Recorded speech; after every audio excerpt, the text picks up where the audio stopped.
Breaking ఉంది. Visakha steel plant లో ఒక భయానకమైన ప్రమాదం జరిగింది. ప్లాంట్ లోని SMS-1 లో భారీ పేలుడు సంభవించింది. లాడెల్ నుంచి మరుగుతున్న ఉక్కు నేల మీద పడింది. అంత హై హీట్ లో ఉన్న ఉక్కు పడేసరికి క్రెయిన్ పూర్తిగా దగ్ధమైంది. అయితే స్పాట్ లో వర్కర్స్ ఎవరైనా ఉన్నారా అన్నది సిబ్బంది ప్రస్తుతం తేల్చే పనిలో ఉన్నారు.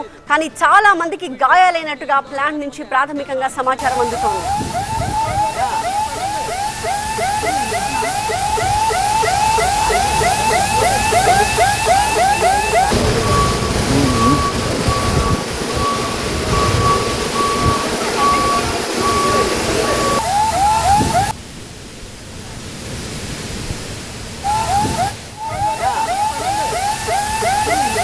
విశాఖ స్టీల్ ప్లాంట్ లో జరిగిన భయంకరమైన ప్రమాదం తాలూకు దృశ్యాలను చూస్తున్నాము. అక్కడ ప్లాంట్ లో ఉన్న SMS-1 లో భారీ పేలుడు సంభవించింది. అక్కడ లాడల్ నుంచి ఒక్కసారిగా మరుగుతూ ఉన్న ఉక్కు నేల మీద పడింది. అంత హై హీట్ లో ఉన్న ఉక్కు పడేసరికి క్రెయిన్ దగ్ధమైపోయింది. అలాగే వర్కర్లు ఎవరన్నా ఆ టైంలో స్పాట్ లో ఉన్నారా అన్నది సిబ్బంది తెలుసుకునే ప్రయత్నం చేస్తూ ఉన్నారు. కానీ చాలా మందికి గాయాలైనట్టుగా ప్రాథమికంగా ప్లాంట్ నుంచి సమాచారం అందుతోంది.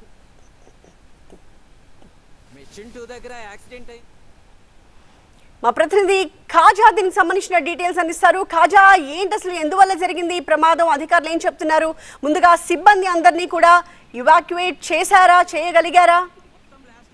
ఖచ్చితంగా ఘటనా స్థలానికి ఫైర్ సిబ్బంది అలాగే స్టీల్ ప్లాంట్ అధికారులు చేరుకున్నారు. అక్కడ సహాయ కార్యక్రమాలు అనేవి కొనసాగుతున్నాయి. ఎవరైతే గాయపడ్డారో ముగ్గురిని స్టీల్ ప్లాంట్ జనరల్ ఆసుపత్రికి తరలించారు. అక్కడ SMS-1 లో ఈ ప్రమాదం జరిగింది. ఒక్కసారిగా భారీ పేలుడు సంభవించడంతో CCD విభాగంలో పనిచేస్తున్న దాదాపుగా 6 నుంచి 8 మంది కార్మికులు ఆ సమయంలో ఉన్నారు. వారందరికీ కూడా గాయాలైనట్టు ప్రాథమికంగా సమాచారం అవుతుంది. దీంతో ప్రమాద తీవ్రతకు పరిసర ప్రాంతాల్లో విభాగాల కార్మికులంతా కూడా భయంతో పరుగులు తీశారు. ఏ స్థాయిలో ఆ ప్రమాదం జరిగిందంటే దాదాపుగా కిలోమీటర్ వరకు ఆ శబ్దం వినిపించిందని ఆ కార్మికులు చెబుతున్నారు. దీంతో హుటాహుటిన ఒకవైపు ప్రాణభయంతో పరుగులు తీసిన వారు కొంతమంది, మరోవైపు ఆ అగ్నికీలలో చిక్కుకున్న వారిని రక్షించేందుకు కొంతమంది ప్రయత్నించినప్పటికీ వాళ్ళు ప్రయత్నాలు విఫలమయ్యాయి. కొంతమంది కాలిన గాయాలతో బయటకు వచ్చారు. వారిని ముగ్గురిని స్టీల్ ప్లాంట్ జనరల్ ఆసుపత్రికి తరలించారు. ఇంకా ఆ ప్రాంతంలో సహాయ కార్యక్రమాలు కొనసాగుతున్నాయి. భారీ మంటలు సంభవించడంతో దాన్ని ఆర్పే పనిలో ఉన్నారు.